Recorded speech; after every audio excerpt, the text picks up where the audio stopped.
જામનગરના ધ્રોલમાંથી 5 વર્ષીય બાળકીનું અપહરણ થતાં ચકચાર. બાળકી વાડીમાં રમી રહી હતી. દરમિયાન બે શખ્સો બાઇક ઉપર બેસાડી ફરાર. ધ્રોલમાં રહી ખેતર મજૂરી કરીને પરિવારનું ગુજરાન ચલાવતા માંગુભાઈ સુંદરિયા પચાયાની 5 વર્ષીય બાળકીનું થયું અપહરણ. ગતરોજ બપોરના આશરે 1:30 વાગ્યાના આસપાસ પરિવાર સાથે જમ્યા બાદ તારિકા અને બંને દીકરાઓ બહાર રોડ ઉપર આવેલા વડલા પાસે રમવા ગયા હતા. ધ્રોલ પોલીસે ફરિયાદના આધારે ગુનો નોંધ કરીને તપાસ શરૂ કરી છે અને અપહરણ કરીને લઈ જનાર બંને શખ્સો સીસીટીવી કેમેરામાં થયા કેદ.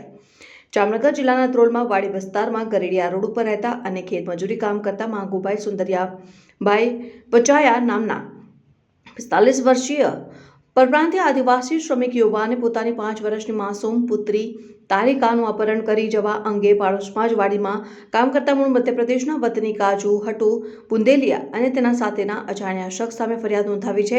પોલીસ ફરિયાદમાં જાહેર કરાયા અનુસાર ફરિયાદી પોતાની વાડીની ઓડીમાં પત્ની સાથે ભોજન કરી રહ્યા હતા. જે દરમિયાન બહારના ભાગમાં રમી રહેલી તેની 5 વર્ષની બાળાને બાજુની વાડીમાં કામ કરતો શખ્સ મોટરસાયકલમાં બેસાડીને સાથે ભાગી છૂટ્યો હતો. જેથી ધ્રોલ પોલીસ મથકમાં અપહરણ અંગેની ફરિયાદ નોંધાવી છે. અહેવાલ હર્ષલ ખંડેરિયા, જામનગર.